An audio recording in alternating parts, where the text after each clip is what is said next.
Hey, all right, everybody. Thank you, everybody. So, it's the Truth Serum. We talk about a lot of stuff here. If you want to hang out for a while, get yourself a water, a coffee. Just come hang out, see what's going on. We're over 900 subscribers. I appreciate it, folks. Uh, we're just gonna keep pumping away, and I'll wait for your call. I'll wait a couple seconds. Go to the fridge, get your juice or your beer. All right. We heard about a lot of mafia serial killers and psychopaths, and the New York Jets 15 was very, very violent back in the. Nah, just kidding, buddy. Thanks for joining. Thanks for joining. And a lot of these guys, very, very, very. So they're very intelligent, and the experts like to call it psychopathy and however they want to label these psychological profiles on these guys, and that's understandable. But you can't fit all these types of characters and serial killers, whether they're just regular serial killers or hitmen in the mafia. You can't put them in neat little packages, or neat little groups. Well, we got this kind. Yeah. There's common traits. There's common traits, but there are a lot of the same traits that the world populace possess, anyways. The heck's going on? Remember the other day the pillow was flying? Jeez, got to get a priest in here. Help me out. Gosh, what do they wait for me to start doing my show? They can't stop me. They just can't stop me. Let's see, this Ed Kemper, man. He's let's listen to this Ed Kemper talk. He was the butcher Coed out in California, I think out Santa Cruz, or back then when they were hitchhiking. He was what they described as a gentle giant. He was almost 7 feet tall. He used to go hang out in a local little watering hole called the jury room, where local officers would go. While the serial killer was on the loose, which was Ed Kemper, he would go chill out and hang out and rub elbows and get drunk with the local police officers. And have you found that guy yet? Well, well, no, not yet. And he's the guy. He portrayed such to be a nice guy, gentle giant. And let's check him out. In this tape, Ed Kemper talks about another serial killer, Herb Mullen. Herb Mullen. Ed Kemper talks about another serial killer, Herb Mullen, who was his next door neighbor in the cell, and their interaction. What more can you say? But Ed Kemper was locked in a room when he was a kid. Of course, he he's killing cats. Why do these serial killers go for these animals? What is it, cats? A lot of them had a bad relationship with their mothers, which represents feminine. And in people's minds, it feels like all cats are feminine. So maybe there's some kind of psychological link that like cats portray some kind of femininity, and they take it out. Some just take it out on cats. Ed Kemper took it out on his mom and her friend, and a dozen more young girls, college students out there in California. Back in the day when it was a carefree world and there was hitchhikers everywhere, and for like Ted Bundy and in that era, it was just easy pickings for these psychopathic serial killers. Now, let's take a look at this cat. I think he's 6'10". This Ed Kemper. We're just gonna do something different today. That's all. I'm just gonna get something in. I was gonna do it later, but I'm gonna be a little busy today. I gotta start this. Now I gotta do the large screen. My phone's been acting up. I can't enlarge the screen. I'll tell you. I got pillows flying around in here. My phone for some reason won't enlarge the screen. That's all right. It's always an uphill battle, but we fight. We keep fighting, folks. That's all. Let's start this. I'm going to show you this guy. Let's just listen to what this cat has to say. This is Ed Kemper. I'm going to put the phone up. I know it's barbaric. I'm going to put the phone up to the screen. This long as 18 years that I've actually been in prison. What were you convicted of? 8 counts of first-degree murder. What was your sentence? 7 years to life. CC, that's called concurrent. It means all the sentences run at the same time.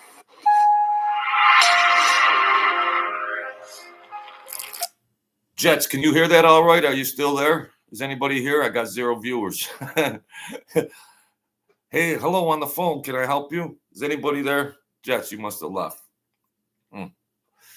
It's a slow Monday, folks. We're going to check out this Ed Kemper. Let's continue this interview. All right. Thanks, whoever's in here. I just want to get some content in and take a look at some of these serial killers this week. My godfather was one. God rest his soul. Oh, thank you, buddy. And you had also a great admiration for John Wayne at the time. He looked a lot like my dad. Thanks, Jets. And he acted a lot like my dad. My dad was kind of a big, loud guy. Actually, John Wayne was 6'4", had very little tiny feet. My dad was 6'7". He had little tiny feet. And you notice how comedians, when they imitate how John Wayne walked, there's this rambling thing with the hips waving, and they always do this trick. You ever wonder why? He didn't just pick that way to walk. I found, quite by accident, that very big men with very little feet, who have abnormally small feet, have a tough time balancing, and it's a little balancing act they're going through. This guy's the butcher. What he did to his mother, chopped her head off, and did some perverted act with her skull. We're not going to go there. Good morning, Big J Biz. This guy who speaks so intelligently and eloquently, like just a happy-go-lucky guy, they melt into society, and they just look like your real good next door neighbor, and then they turn into the butcher.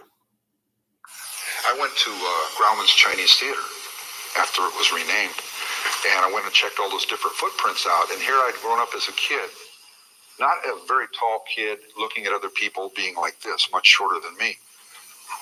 In my mind's eye, it was all balanced. And when I saw pictures of other kids in me or other people in me, and there's this great difference, it was always shocking to me too, because I never saw it that way. But here I went, and I watch all these movies and TV programs, and I see these people as being bigger than me because I'm a youth.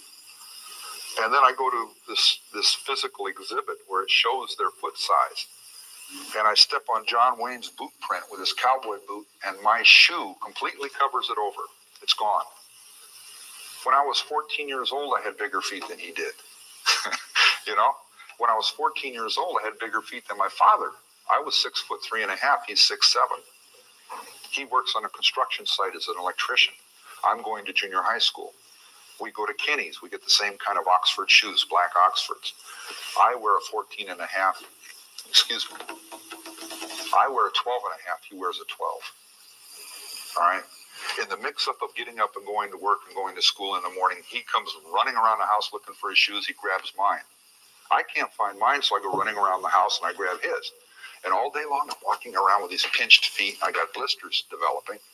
He's flopping around at work, half a size too big in his shoe. And he says, "God damn it, got my kid's shoes again." And they're all saying, "Gee, Big Ed, you know, your kid, you got his shoes on and you're flopping around in them." And he thought that was great. Well, that was a big laugh, right? Hey, I was kind of proud of that too, because it's following in father's footsteps. When I was 14 years old, I put his old Army jacket on, his Class A uniform. Now, doesn't this guy look like, Bill the plumber next door, who might even come over and mow your lawn on Saturday, and he's just a good guy? Big J Biz, Paul D412, thanks for coming in. This guy just looks like a very nice, gentle giant. And your perception and everything, Michael Candinas, your perception and how you view people in general, whether they're a mafia gangster or these other publicized, well-recognized names like Ed, the Butcher, Coed, Kemper, you can read them. You can only read them to a certain degree. Like when I was running around that crew, and then you think you got a good read on somebody, you don't have a good read on a psychopath. You don't have a good read. I don't care what kind of training or background, and even these so-called experts and FBI profilers and forensic psychologists, they can only guess. You can't put a good read on psychopaths, let alone just people in general sometimes, just from normal human behaviors.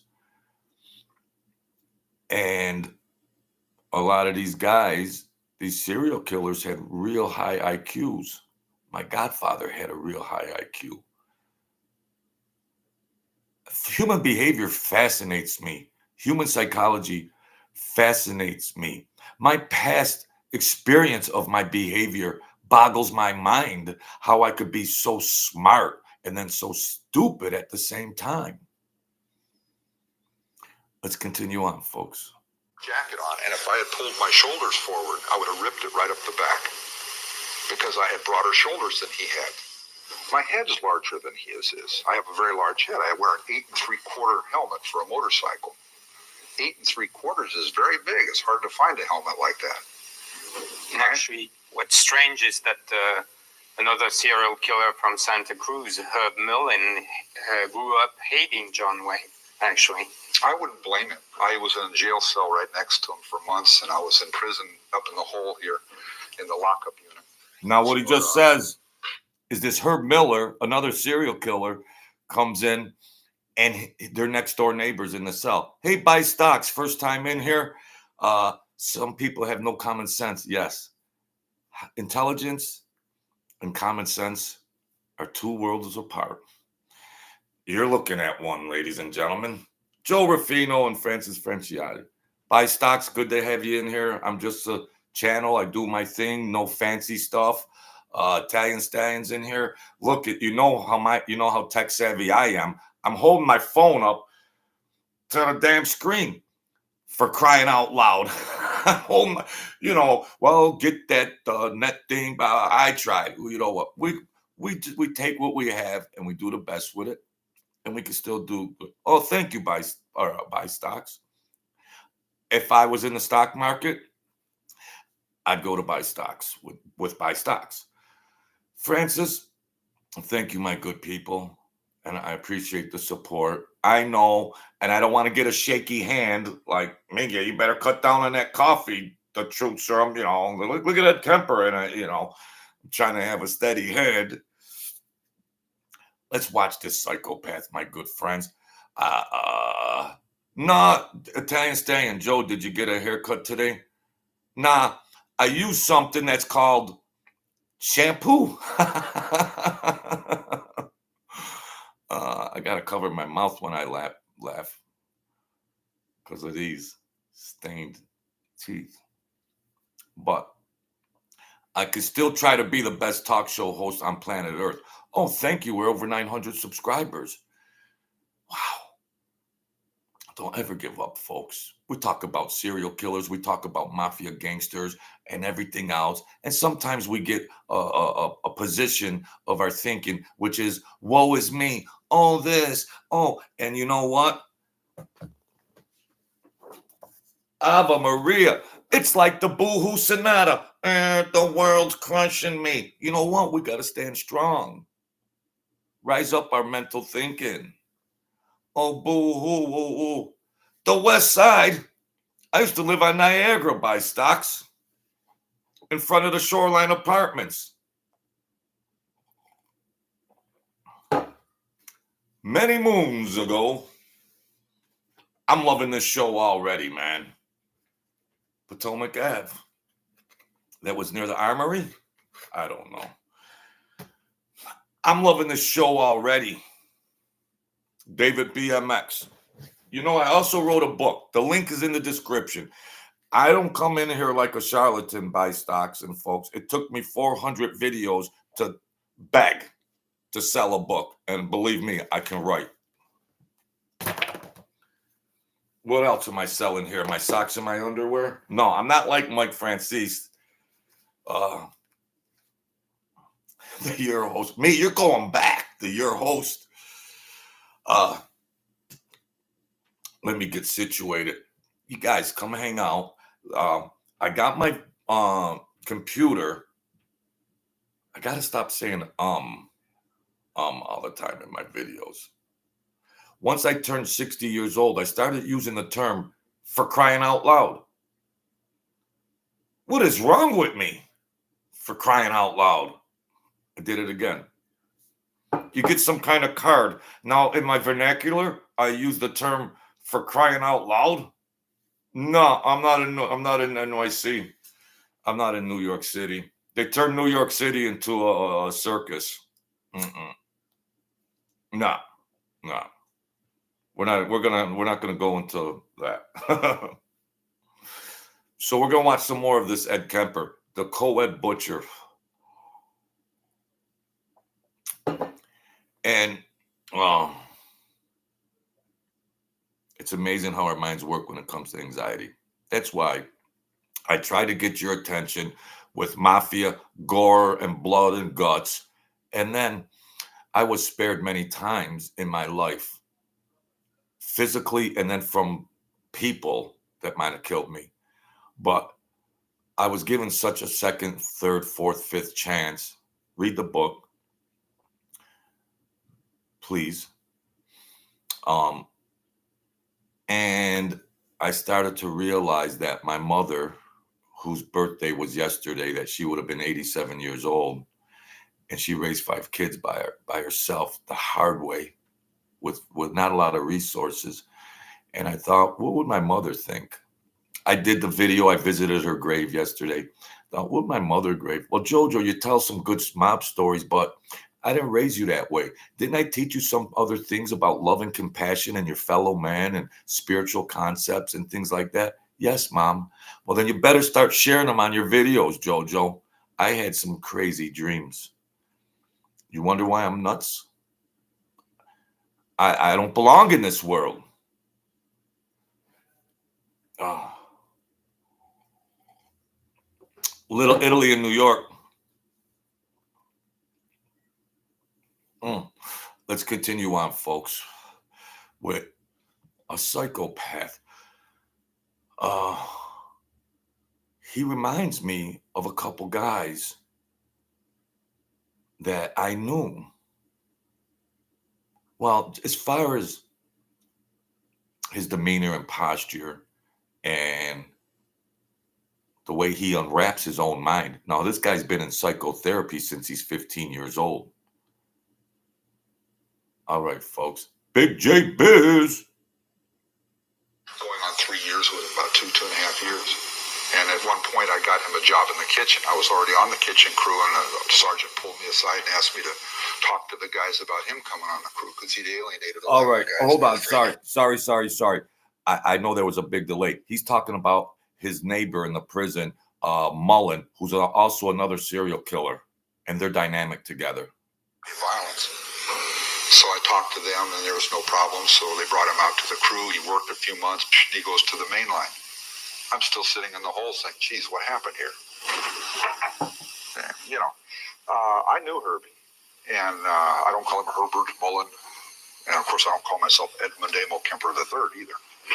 I never heard that in my life until I was locked up for murder, right? But little Herbie was, when I met him in Redwood City Jail, okay, our first meeting was I bumped him out of the priority cell where they could look from the office and see through the steel door, the glass in the door, and see him physically, where they could watch the monitor and watch him. He got bumped next door. There was a shower in the priority cell. Never had to leave the cell. For him to shower from the other cell, he had to go out into the main area. They had to lock everybody in one of the, I guess you call them tanks. They moved 15 guys, 30 guys out of the tank into the activity area. They'd walk him around into their tank. He'd shower. He'd come back out. And all the way over there and all the way back, they're catcalling him. They're calling him names. They're yelling because he caused them great interruption in their day, right? He resented that. He got bumped out of the priority cell into a non-shower cell. I got the shower cell, right? So he wasn't too friendly at first. And I'd say, excuse me, Mr. Mullen. I says, do you have a bar of soap? There's no soap over here. He took it all with him. He had no need for it, but he took it with him. And he'd say yes. And I'd say, well, can I use a bar of it? He said, no. I'd say, oh, I got one of these little shits here. And what it is, he's a little wimpy guy that hates big guys because he always feels intimidated by them, right? And that's how we started out. So I started thinking about that, and I went back to my old relationships in therapy and group therapy and Tascadero and youth authority and stuff, and I'm saying, okay, well, we can deal with this. So I said, well, I have to be kind to him. So I found out something he liked. He loved Planters peanuts, little bags of peanuts. Shelled peanuts, and so I bought 20, 30 bags of them. I didn't care for them myself, and I offered him some one day, and they were both on camera 24 hours a day. So I said, Herbie, would you like some peanuts? And he'd say, yeah. And I said, oh, I got to him right down to the inner core there. Yeah, this little childhood thing comes out, and I says, oh, here. And he was fascinated by this thought of, gee, he's just giving me some peanuts, and I didn't do anything for him. I don't know him. I'm not being nice to him. Why would he give me some peanuts? So he comes over to the bars. We can't even see each other. And I reach out with these peanuts around the side. And I see this little hand come out. And I thought of it almost as a little monkey paw. That's what it seemed like. So innocent. And this little hand comes out, starts to reach for the peanuts. And then he hesitated. And he pulls back.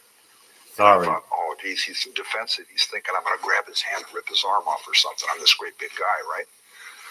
So without saying anything, I just reached around and I laid him on the bars and then pulled my hand away. And he took them and he enjoyed them and all of that. And I'd say later, I'd say, gee, Herbie, did you eat all those peanuts? And he'd say, oh, no, I still got some left. I said, well, I got plenty more. I said, go ahead and enjoy them.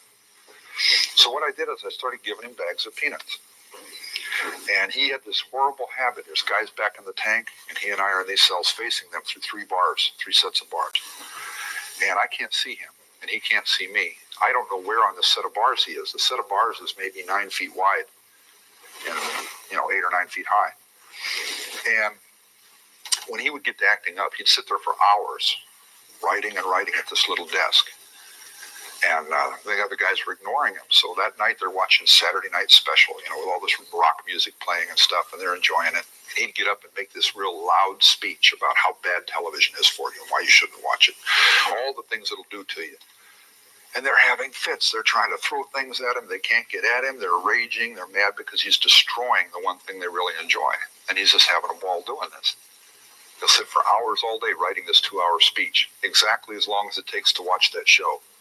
So he'd also sit over there and sing these horrible songs. He couldn't sing a lick at all. And he's singing these horrible songs. And one time I was in the car coming back to Redwood City, and the cop got so upset at the singing he's doing in the back of the station wagon. He turns around with his can of mace. He says, I've had it. Get out of the way, Kemper. And I'm saying, hey, wait a minute. You're going to get me with that stuff.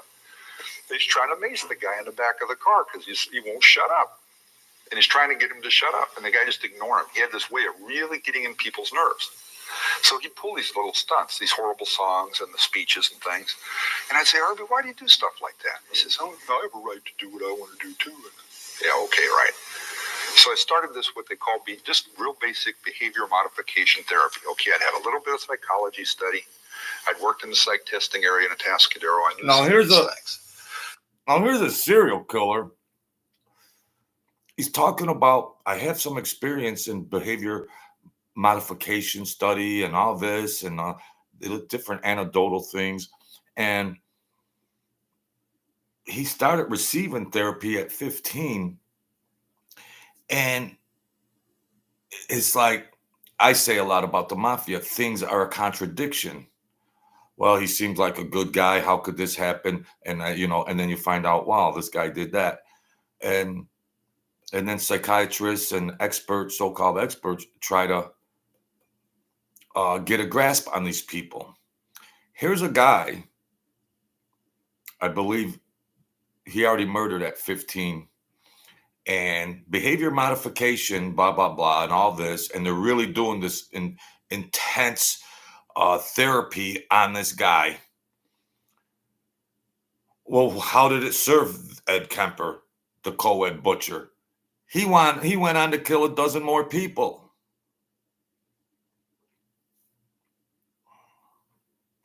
Let's continue, my good people.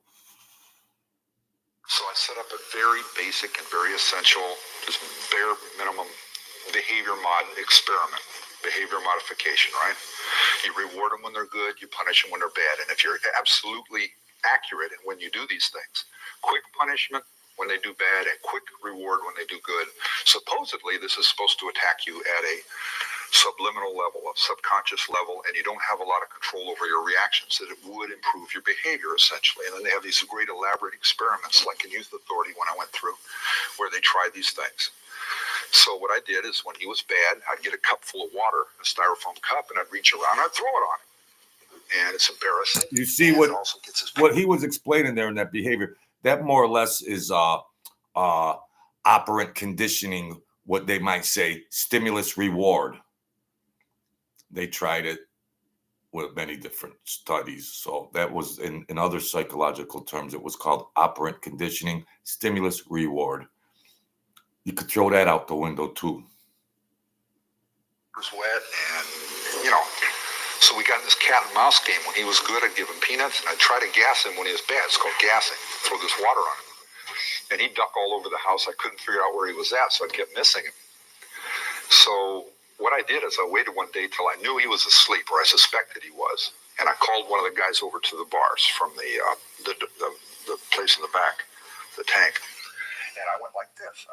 What he's doing now, because I interrupted, forgive me, folks, is he's trying to gas this other serial killer, Mullen, with water and trying to he's trying to splash him with the water, but he don't know where he's standing in the cell next to him. So he's going to get cues from the other inmates to let him know where it is. I mean, they're prison. They got to kill time.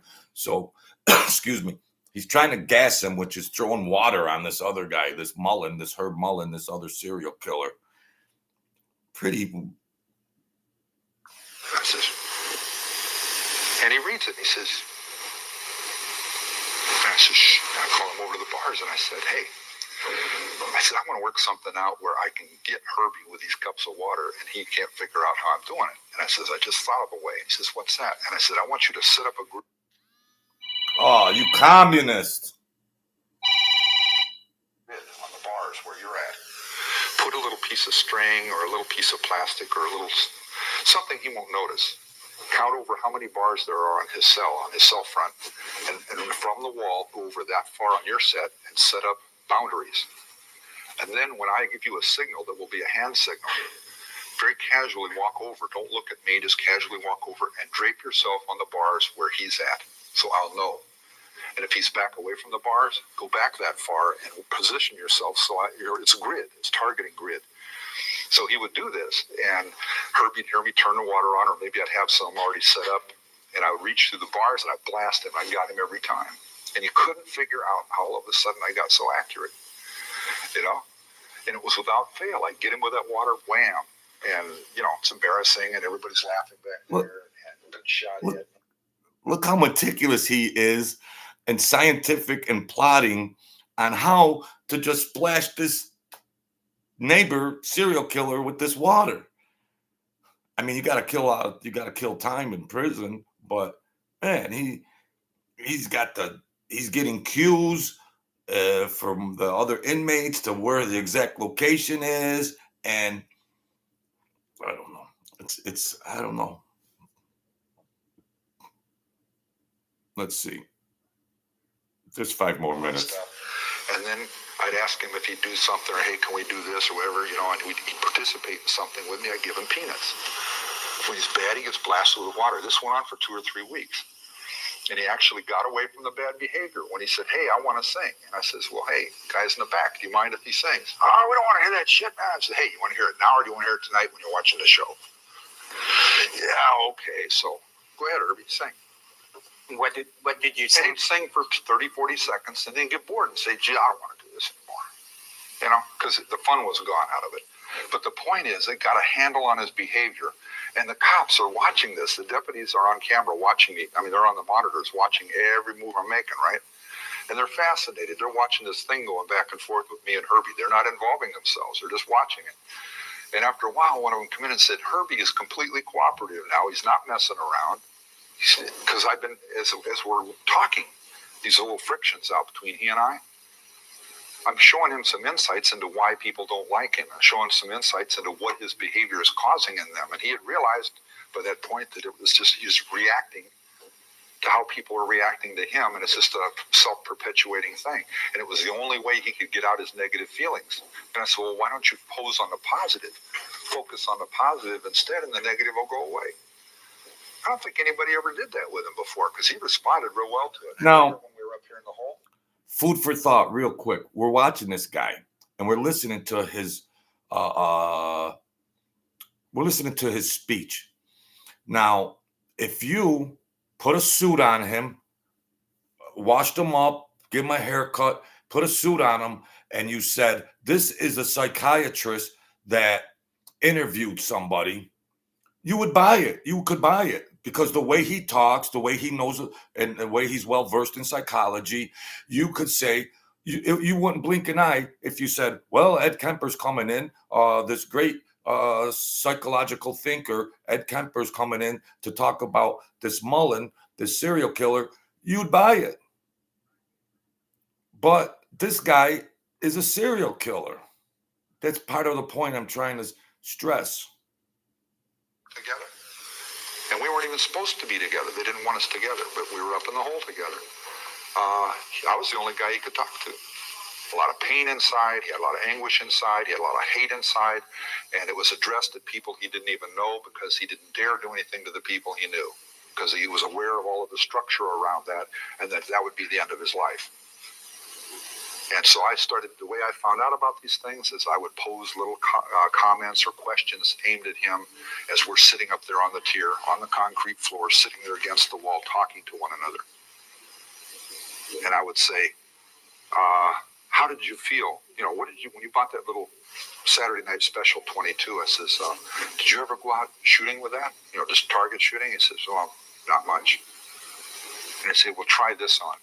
You loaded it up, you went out, you set up bottles, you set up cans, you set them around in little areas right around close, and practice shooting them real fast. And he looks at me all shocked. He says, how do you know that? And I said, because that's what I used to do. And those were people, those weren't cans and bottles, and you never told anybody. So he got all fascinated about how I was able to read his mind and stuff. I wasn't. I saw a kindred spirit there, somebody who was doing something very similar to what I was doing as a child. He went to mental institutions, and he went through these processes where these doctors told him what was wrong with him, and these doctors treated things that they decided were wrong with him, and he just sat back very passively and went through these treatments, and they had almost no effect on him, because he didn't dare say what was really going on in his head, because they would cast him off somewhere. He'd be totally separated from the human race, and there were certain things he and certain things I enjoyed in being in the human race and being part of the human race. We weren't willing to let go of. So that was that little desperate hanging on. So here comes these professionals saying, oh, this is wrong with you, little lad, and this is wrong with you, and we're going to fix this up, and okay, I'm well, and yeah. Goes out, buys a gun, and starts killing people. And I talk about what happened when he killed those people. Oh, they fell dead. I said, no, they did this, they did that. They gurgled, and some of them kept moving like you hadn't even shot them. And you shot them again. And he says, how did you know this? You weren't there. And I says, I know. I never told anybody that. I know. I was there on my own trip. I know what happened. Herbie, don't give me that bullshit about earthquakes, and don't give me that crap about God was telling you. I says, you couldn't even be talking to me now if God was talking to you, because of the pressure I'm putting on you right now. These little shocking insights into what you did. God would start talking to you right now if you were really that kind of ill, because I grew up with people like that. Where? In a maximum security hospital for the criminally insane adults. I was 15 years old when I went there. Wow. Crazy. All senior citizens that's apply for the him 2024 food allowance card. Hundreds of talking. people have already received. That's a serial killer analyzing. That's a serial killer analyzing another serial killer. So we're gonna get you up on out of here. Hit the like button, hit the subscribe button. Buy the book. The link is in there. Be great if you want to be great. And we're gonna take a look at. I don't know how many views I'll get on that video. I don't know, but we're gonna take a look at some of the psychology and some of these interviews with these psychopathic killers. Now, that Ed Kemper just looks like any guy that you could just, any unassuming guy anywhere, seems to be likable. He seems like he's a gentle giant. And in the inner depths of his mind, he wants to chop people up and do perverted things to their bodies. That's the guy. Put a suit on him, shave him, give him a haircut, and you would think he was a psychoanalyst. You'd think. So that's that. We're going to just do some of these and see where it goes, and we're going to keep pumping up. We're at 900. We're over 900 subscribers. Next stop, 1,000. And it's Monday. The week is starting. And stay focused on the week. Stay positive and try to get whatever you're trying to do, get accomplished. If there's negative things that are just luggage, that are just weighing you down, let them go. Let them go. You got to take. Sometimes people hold on to the garbage. They hold on to it because they want to hold on to it, and then they want to complain to how the garbage smells. But you know what? There's a simple solution. Take the garbage to the freaking curb and let the freaking garbage truck pick it up. Don't stay stuck on stupid. All right? Be the kings and queens of your world. Don't ever give up. The world is a vampire. It wants that blood. No. We're going to rise up. We're going to rock and roll, and just keep riding with me, and we'll get there. I'll take extraordinary care. I'll handle it with kid gloves so we can all rise up. The New York Jets, 15, Francis Franciotti, Mauricio Villejas, the Big J Biz, Italian Stallion. Thank you for your support. Buy stocks. New guy here, buy stocks. David BMX, Italian Stallion once again. Joe Ruffino, my captain. Michael K. Paul D. 412. I'm doing good, my good friend. And that's my group. That's my family. It ain't my crew. That's my family. That's my family. Yeah, I want to be a gangster. Yeah, folks, this is my crew here. Maybe I said that before. No, this is my family. Stay great. Maybe we'll look at Arthur Shawcross. the next time around. As a child at the racetrack, he was a serial killer. He was murdering prostitutes in Rochester. He used to come to the racetrack and not stand that far from us a while back. I'm 60 years old. And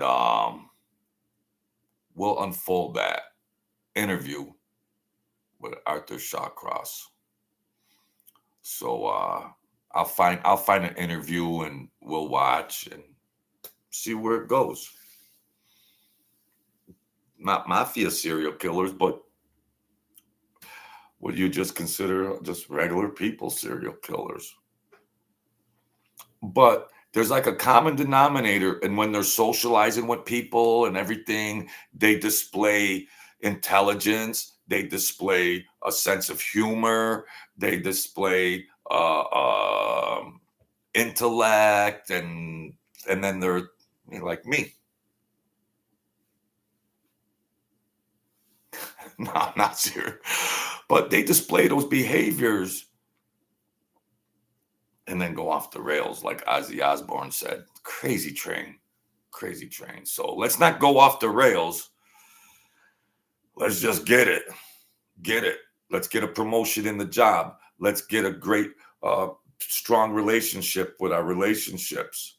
Let's get our mental health on track. You only got one life to live. And it's not a soap opera.